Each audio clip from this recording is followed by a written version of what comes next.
Development of the watershed surrounding the Rappahannock River in northern Virginia began as far back as 10,000 years ago. This picturesque region has become one of the most rapidly developing areas on the eastern seaboard.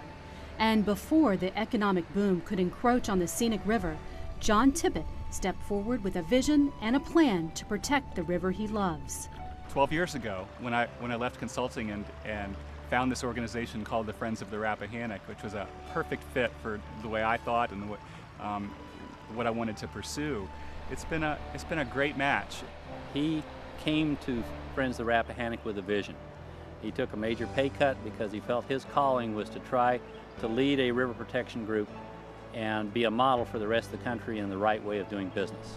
John's vision was one of building partnerships with developers and local governments to adopt low-impact development, or LID, and to secure conservation easements along the banks of the Rappahannock. We approached the issue with, hey, let's find our common ground. What can we agree on? And let's focus on those. There may be issues that we're never going to agree on, and that's okay. But let's find out, what we both think are the key things that are right for the community, and let's focus on those. And in this case, with low-impact development, it was, we both want to improve aesthetics on development sites. We both care about the river and want to make that work. So we focused on the can-dos instead of the can't-dos, and that got us a long way.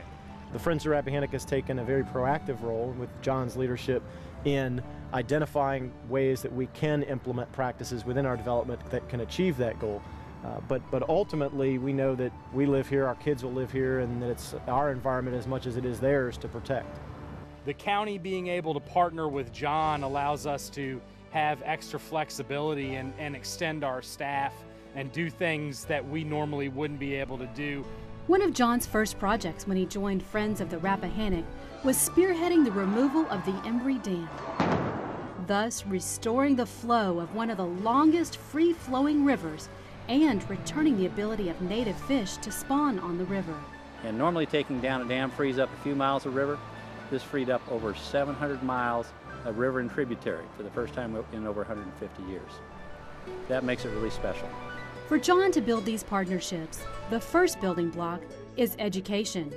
He's conducted a broad range of education workshops and built consensus among all of the different stakeholders in the community about the viability of low-impact development.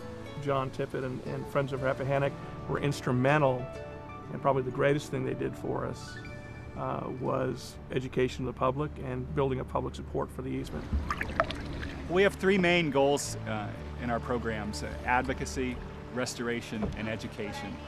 And our education efforts are one of those areas where every single day we can plant seeds in kids. And so we put a big emphasis on investing in children. Well, John Tippett is my personal watershed hero, and he's the most respected individual I know of this community from all walks of life. And this is an award for John, but it's also an award for all the partnerships in this community.